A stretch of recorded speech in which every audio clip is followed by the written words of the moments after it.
Magandang hapon o gabi Pilipinas. Narito na ang ating fresh weather update ngayong araw ng Martes, Setyembre 9 mula sa Pag-asa. Patuloy na nakakaapekto ang easterlies sa Southern Luzon, Visayas at Mindanao na siyang nagdadala ng mga pag-ulan at thunderstorms sa ilang bahagi ng bansa.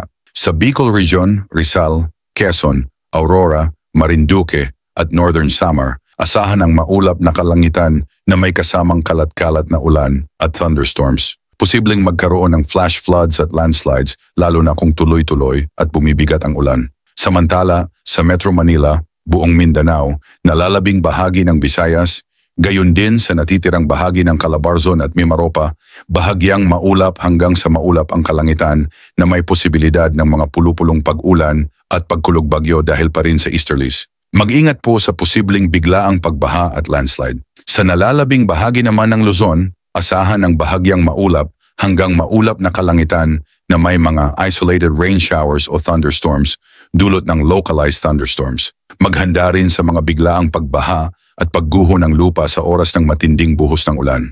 Sa ating karagatan, ang hilagang at silangang bahagi ng Luzon at silangang bahagi ng Visayas ay makakaranas ng katamtamang hangin mula hilagang silangan hanggang silangan na may banayad hanggang katamtamang pagalon.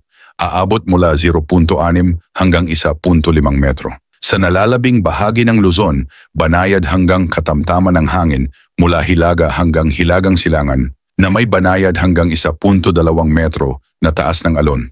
Habang sa nalalabing bahagi ng Visayas at Mindanao, asahan ang banayad hanggang katamtamang hangin mula silangan hanggang timog silangan at banayad na pagalon mula 0.6 hanggang 1.0 metro. Para sa 3 days weather forecast, i-check ang link sa description box o sa pinned comment section. Palambing ng like at subscribe bilang suporta sa ating channel, PWD, ang ulat panahon na hindi ka iiwan, rain or shine.